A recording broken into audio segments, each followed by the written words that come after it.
niin, tervehdys pitkästä aikaa tässä kamera edessä. Joo.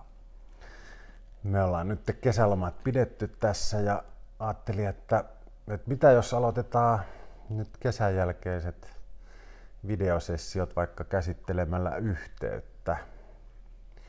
Ja ihan niin kuin siltä kantilta, että miten sä oot kokenut meidän yhteyden tässä viime aikoina? No, ehkä en niin vahvana kuin se joskus on. Sellaista kiireiseen arkeen hukuttautumista ja ei niin, miten mä sanoisin, no kohtaamiset jää paljon vähemmälle. Tavallaan se, että mitä kuuluu, missä meet, niin sellaisia kysymyksiä tai että ylipäätään, että istuttaisiin alas ja juteltaisiin toisillemme, niin ne on niin kuin vähemmässä. Tuntuu olevan semmoinen tietty, vähän niin kuin syklittäin menevä kaavakin. Entäs itse? Joo, vähän sama kokemus, että ehkä niin kuin, joo mä koen, että on ollut kiirettä, sitten ehkä niin kuin semmoisia joitain ulkopuolelta tulevia stressejä, ehkä niin kuin just jotain talouteen ja tämän tyyppisiä. Ja sitten se kiirekin, sehän on ainakin omalta kohdaltani tunnista, että se on aina itse luotu ja niin kuin, että mä jotenkin kahmi asioita tai niin kuin uppoudun tekemiseen ja sitten yksi projekti johtaa toiseen ja kolmanteen ja sitten vähemmän tulee kohdattua sua, kysyttyä mitä sulle kuuluu tai miten voit ja ylipäätään niin kuin varattua aikaa sellaiseen ihan kahdenkeskiseen niin kuin kohtaamiseen. Ja jotenkin. Onko se myös joku niin kuin selviytymismoodi? Kiire vai? Niin, tai semmoinen niin kuin jotenkin sinne kaikkiin niihin job to do -listoihin niin kuin uppoutuminen ja varmasti. vai totuttu tapa vai mikä se niin kuin sulla on? No jos mä niin kuin vaikka ajattelen viime viikkoja ja kuukausia, niin nyt on ollut siis just tämmöinen, että voinut olla taloudellinen stressi, sitten mä alan niin kuin selviytymään siinä, niin kuin yritän niin kuin hallita tilannetta ratkomalla eri juttuja ja sitten se on semmoista jotenkin toimintakeskeistä suorittamista yhdestä projektista toiseen. Ja sitten se ehkä samanaikaisesti se tarkoittaa, että sitten vähemmän kohtaamisia sun kanssa ja sitten siihen ehkä tulee kynnyskin taas koko ajan kasvaa ja sitten se menee semmoiseksi puhumattomammaksi. Ja sitten jos puhutaan, niin se on enemmän semmoista asioiden järkkäilyä ja niin kuin, kuka käy kaupassa ja niin kuin ehkä jotain työjuttuihin liittyvää ja tämän tyyppistä, että ei hirveästi sellaista, mikä liittyisi meihin pintaa syvemmältä. No miltä susta, niin kuin, joo mä allekirjoitan kaiken ton ja mä itse koen, että mulla on niin kuin ehkä siinä, miten mä reagoin asioihin, tapahtunut muutos. Et musta tuntuu, että mä aina aika herkästi reagoin niihin hetkiin, tai siihen yhteydettömyyteen tai kohtaamattomuuteen tai semmoiseen asiakeskeisyyteen. Ja nykyään mä huomaan, että mä en niin kuin enää siihen niin reagoi. Vähän enemmänkin semmoinen it is what it is -tyyppinen. Ja että mulla ei tuu siitä selvästikään nouse mikään niin kuin hätä. Et mä oon kuitenkin koen, että meidän parisuhteessa ehkä ollut se ihmissuhde vastaava, niin kun, joka on aina vähän sillain aistii ja tutkailee sitä, että onko meillä kaikki hyvin. Tai niin kuin, että aika paljon on antanut elämäni tai meidän parisuhteen aikana sille aikaa, että sille pohdinnoille, että minkälainen parisuhde, onko meille kaikki hyvin ja näin. Niin mä koen, että mä oon aika lailla luopunut siitä tehtävästä. Niin miltä se susta tuntuu? Miten sä koet sen? On se ollut vähän joo, kyllä mä oon niinku jo pistänyt sen merkille. Ja joo, ja sittenhän siinä on ehkä käynyt sillä lailla, että tai kun ollaan niin tässä puhuttukin, että onko mussa enemmän nyt niitä piirteitä, mitä sussa oli ennen ja sitten niin kuin vice versa, mutta tarkoittaa sitä siis, että joo, kyllä mä saan itseni kiinni siitä, että mä saatan havahtua nykyään siihen, että yhteys vähän loitonnut, kylmennyt ja sitten mulla alkaa tulee siihen liittyviä ajatuksia, tuntemuksia, joka sitten ehkä johtaa enemmän. Sulla joku huoli?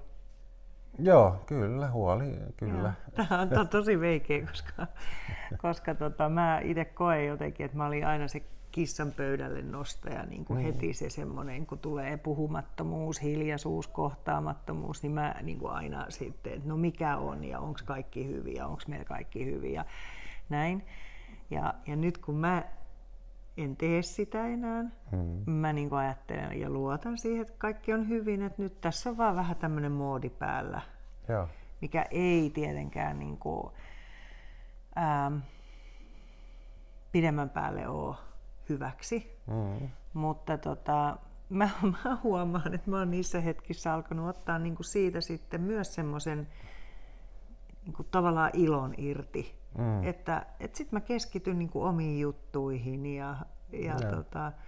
mutta mä en tiedä mistä se lähtee. Lähteekö se, se on mun mielestä vieläkin kysymysmerkki, että mistä se käynnistyy meillä se semmoinen etääntyminen ja arkiasioihin niin kuin, ja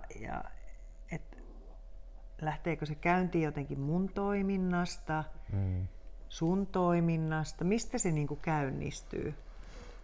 Ja siinähän mä en voi muuta kuin tutkailla itseäni, että mikä on niin kuin itsessä käynnissä ja minkälaisia tapahtumia tai näin poispäin.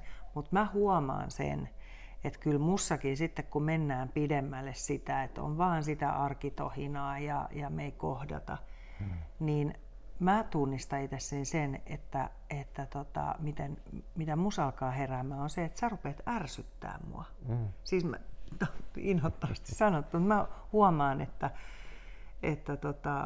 mä alan niin kuin kiukustumaan vähän, että mä oon kiukkuherkempi ja mikä ehkä mulle viestii siitä, että en mäkään sen tilanteen kanssa hyvin voi, mutta että en mä nyt niinku rallattele ja hyvin voi, että mä huomaan, että musta alkaa tulla vähän ärtyneempi ja kiukkusempi ja näin poispäin, mutta sitten jotenkin mä en niinku siihen silleen sitten reagoi, että mä en ota puheeksi sitä ja se on jotenkin muuttunut. Mutta mikä sä koet, mikä sulle on se yhteyden, niin mikä sulle on se, että on se semmoinen ikään kuin yhteys, missä on hyvä olla?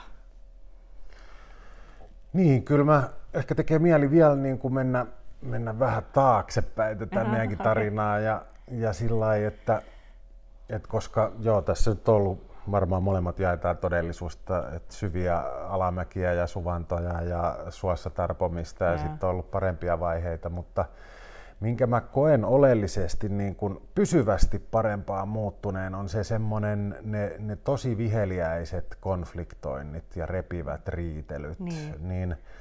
Niin mä koen, että niistä on jo riittävän paljon terveempää kokemusta, että ollaan saatu vuorovaikutus sillä lailla, että ne riidat, me pystytään ne niin kuin selvittämään tosi paljon paremmin. Ja jolloin se semmoinen perusoleminen, tai mä olin ennen niin kuin vähän varuillaan koko ajan munakuorilla sillä, että milloin tulee seuraava konflikti ja tunnistan, että olen pelännyt konflikteja ja riitatilanteita. niin se on pois. Mutta jotenkin nyt tulee sitten selkeämmin kans tää, että se vaatii kyllä tosi paljon, mä koen, että vaatii ihan niinku kunnon duunia, siis yhteyden luominen ja ylläpitäminen. Et jos mä en tee mitään niinku sen eteen, niin se automaattimoodi on just se minussa, että mä luon itselleni kiireen, se on toimintavetosta, mä uppoudun projektista toiseen, tai sitten niin kuin hyvin paljon tekemistä erinäistä, ja sitten se meidän kontakti, kun mä tuun sieltä käsin, niin se on asioiden hoitoa. Kuka käy kaupassa, miten nämä lasten viemiset, tuomiset, miten nämä jotkut yhteiset duunikuviot, ja ollaan sillä tasolla, ja sitten mä tajuan, että no ei se sitten taas semmoinen läheisyys, intiimiys ja muuta, niin se ei toteudu ei siellä. Se. Niin. Ja sitten jos meillä on enemmän, no tätä mitä me tässä tehdään, niin tämä on mulle yksinkertaisia esimerkkiä, että jos mä ponnistelen sen eteen, että tälle raivataan aikaa, mäkin olen aloitteellinen, kysyn mitä sulle kuuluu, tai joskus ollaan ihan varattu joku aika, että niin, ihan kalenteroitu aikakin tarvittaessa. Mutta siis se, että ehkä se, että se niin automaattisesti herkästi lipsuu sellaiseen arkisuorittamiseen. Ja sen mä oon jotenkin tajunnut, että kyllä se vaatii multa niin kuin ihan, että mä muistutan itselle, että mikä on tärkeää. Koska mä voin aina hyvin, kun me tällainen niin kohdataan. Mikä sulla on kokemus? Yhteydestä. Niin. Ja sitten muutoinkin niin kuin vaikka että tämmöinen perusarki ja niin kuin koet sä sitä, että vaikka mikä sulle on automaattista, mikä ei, tai koetko, että joudut sä niin kuin tiedostaa tai... No mä en tiedä, että tulkitsenko itseäni oikein ja näenkö itseni siinä suhteessa oikein ja rehellisesti, mutta mulla on itselläni se kokemus, että ennen mussa alkoi vaan heräilee tunteita. Että mä aloin vaan reagoimaan niin kuin tavallaan semmoiseen pinnalliseen yhteyteen, tai mä kutsun sitä yhteydettömyyteen, eli semmoiseen pinnalliseen tasoon. Mä rupesin vaan reagoimaan, mutta mä en oikein ymmärtänyt, mihin mä reagoin.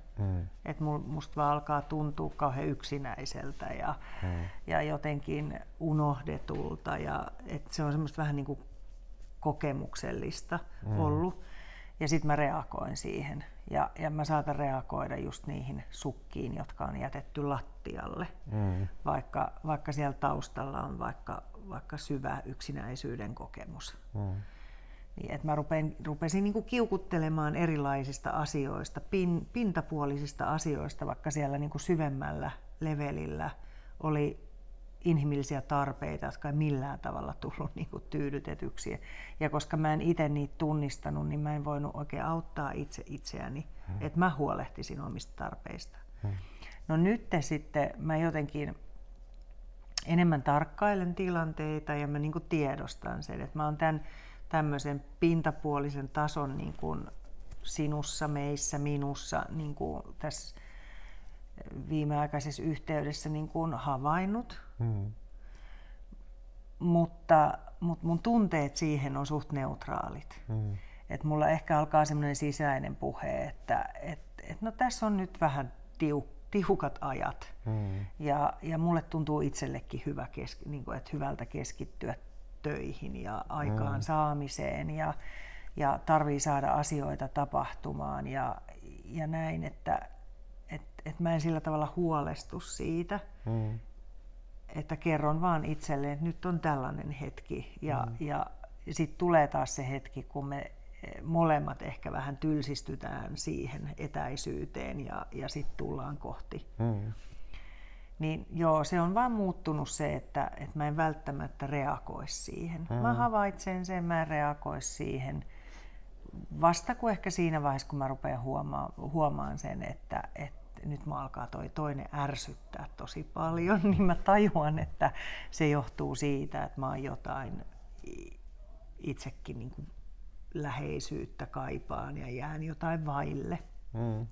Niin mä alan ikään kuin sulle suuttumaan siitä. Mutta nyt mä tajuan sen, että se on vaan merkki mulle, että mä en itse huolehdi jostain itselleni tärkeästä. Ehkä mulla tuossa, niin mitä jos sä tunnistat ärtymyksen, niin mä ehkä näen selvemmin itsessäni just huolen, pelon. Että niin kuin, ehkä sä oot ennen just nostanut kissaa pöydälle ja sitten kun sellaista ei kuulu, niin sitten mulla niin. Pelko herättää, mutta just se, että silloin mäkin ehkä kohdistaa itteeni, niin kuin, mitä tarpeita mulla on. Niin. Samoja tarpeita jaetaan varmasti, uskaltaa sanoa se, tulla nähdyksi, kuulluksi ja kaikki nämä yhteyden tarpeet. Mutta onhan ne itsellekin ollut ihan jotain tiedostamatonta sumua, että mullakin on sellaisia tarpeita. Niin, joo, ja sitten se on muuttunut kyllä kanssa, että huomaa, että jos mä aikaisemmin aina yritin ratkoa sitä, että mitä sun päässä tapahtuu, niin se on ehkä enemmän kääntynyt niin kuin itseenpäin. Et heti kun mulla tulee tämmöinen ajatus mieleen, niin mä tajun, että okei, nyt keskity itseen, mitä musta tapahtuu. Ja olisiko mun syytä avata suuni, jos musta tuntuu joku asia pahalta. Esimerkiksi, että se on mulle vaan merkki siitä, kun mä yritän ratkoa toisen sisäistä maailmaa, niin semmoinen hälytysmerkki itselleni, että jaha, no niin, käännytään itseenpäin ja kuunnellaan niin kuin mitä itsessä tapahtuu. Eli lähden niin kuin hylkäämään itteeni. Toi on niin, me ollaan taidettu nyt reilu vartti tässä puhutaan, niin mä haluaisin tohon kyllä. Niin kuin, jotenkin oot mun mielestä niin asia ytimessä. Ja sehän onhan sille ilmiölle nimikin, läheisriippuvuus. Niin. Että voidaan jatkaa. Joo, mun mielestä olisi aika hyvä, koska kyllä se on aika paljon tässä meidänkin suhteessa ja ei siitä mihinkään koskaan pääse. Mutta sen, että koen, että molemmat tiedostamme sitä ilmiötä paremmin ja just se, että sit kun siihen yhdistää sen, että ehkä molempien kyky katsoa peiliin sen sijaan, että fokus on toisen vioissa, niin. On aika tärkeä. On, joo. Jatkettaisiko me jostain noista tai mitä sitten ikinä jatketaankaan? Mutta ehkä sillä läheisriippuvuuden teemalla ja mitä se niin kuin tarkoittaa ja mitä se on mulle tarkoittanut, sulle tarkoittanut. Ja milloin se on niin kuin, alkaa olla este ja milloin se on ehkä janan siellä terveemmällä puolella. Ihan normi-ihmisyyden puolella. Joo. Hyvä, jatketaan siitä. No niin.